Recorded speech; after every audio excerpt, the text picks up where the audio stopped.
Hello and welcome back to Bookmark Chronicles and welcome to my January wrap up. So I'm filming this on January 30th and I do still have two books that I am currently reading that might show up in my February wrap up because I'm not quite sure how much more I have to go. One of them is I Can Make This Promise. This is an Indigenous middle grade about a girl whose mother is Indigenous, but she was adopted. Her father is white, and she is learning more about her culture and her mother's family. So far, I like it. I enjoy it. I do not foresee this getting anything less than a 4-star.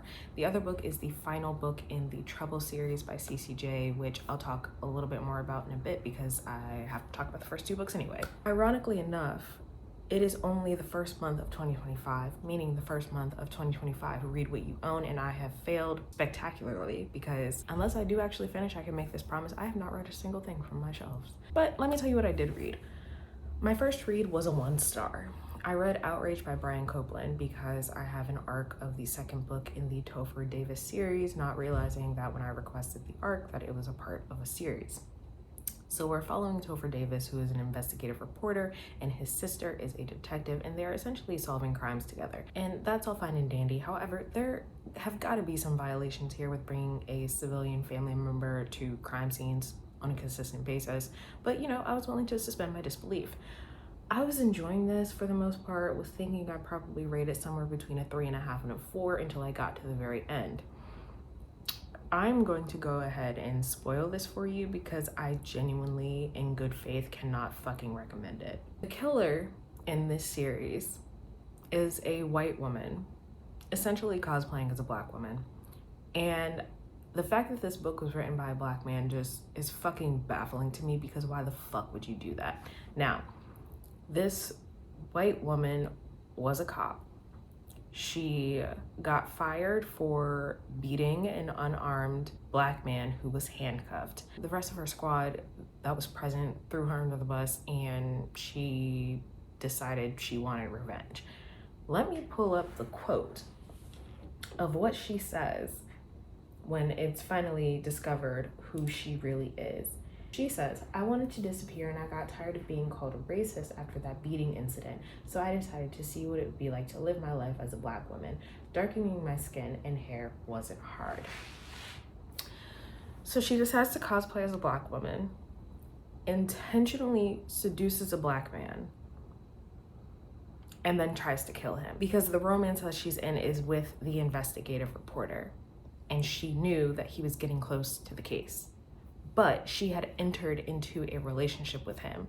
They had been dating for not very long, so I don't know why he asked her to move in, but whatever. And essentially, that's how he is able to solve it and figure out who she really is. And then the way that she darkened her skin was by taking medication that people with vitiligo have to reinstate their pigmentation. At first, I was trying to be fair and think about all of the other aspects of this book and, you know, the actual crime itself. And like I said, all of that wasn't necessarily bad. The writing just wasn't that great. But I ended up giving this 1 star because what in the actual fuck was that? So am I still going to try to read the second book? Yes, only because I don't want to tank my NetGalley ratio. But I'm giving this author a second chance. I'm giving this author a second chance and we'll see what the fuck happens. I don't read this book. That's all I'm gonna say. Just don't read it. Then I read Age of Myth. I am participating in Jashana's World of Elon read along. This is the first book in the Legends of the First Empire series. I enjoyed this. I rated it 3.75. I wasn't sure how I was gonna feel about it because while I was reading, I realized that I wasn't enjoying it as much as I enjoyed Theft of Swords. However, the ending reeled me in.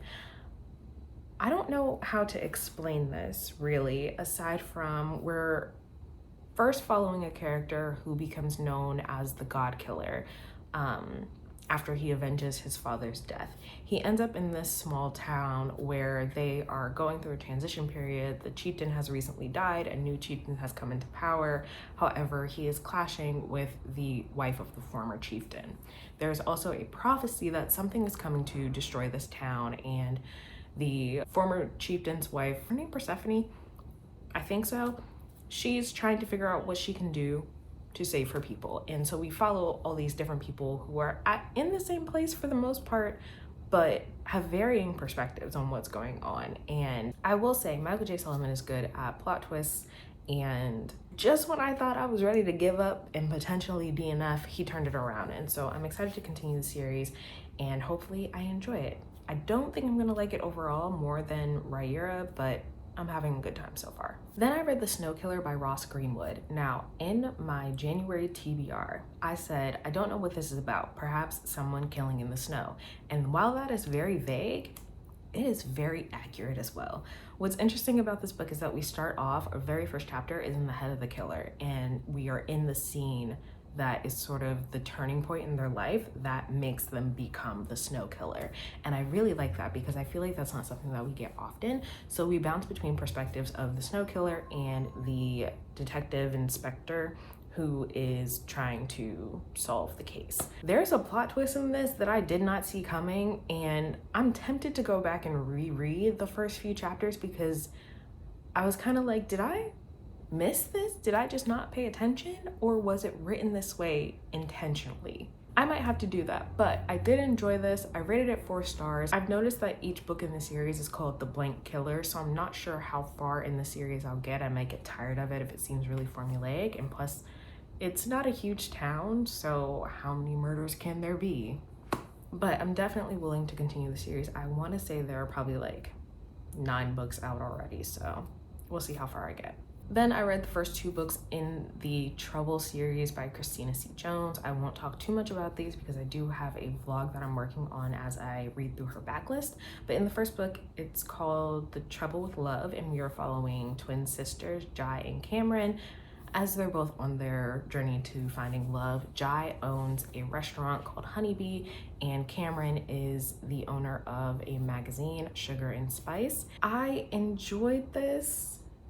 Rated it 3.5. What I didn't like was the format. So we're following different perspectives, which I do like multiple POV. However, we have both of the sisters, both of their love interests, and then a few other people that didn't necessarily make sense to me. And I was like, why are we bouncing around so much? There's also a lot of mess in this book. If you are someone who likes like reality TV level drama, then I probably recommend this because there was so much mess and I was not expecting that.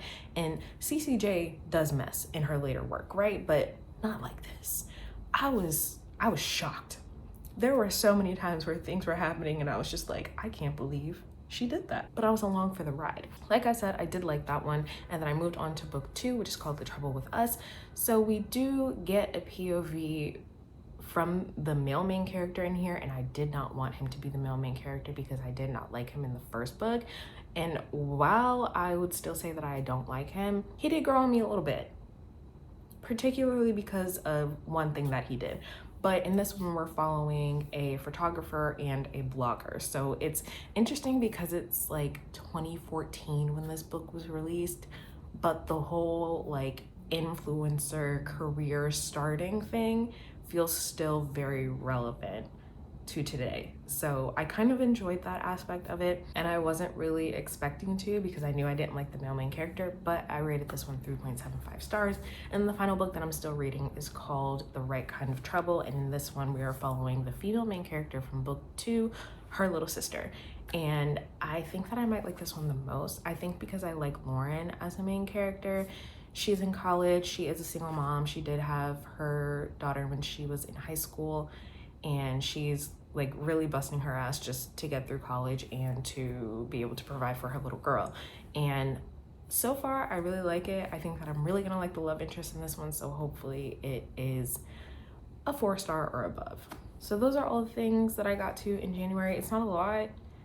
This month has simultaneously felt long and too short at the same time, but we made it to the end, I guess. So let me know if you have read any of these or if they are on your TBR. Otherwise, that's all I have for you today, and I'll see you in the next video.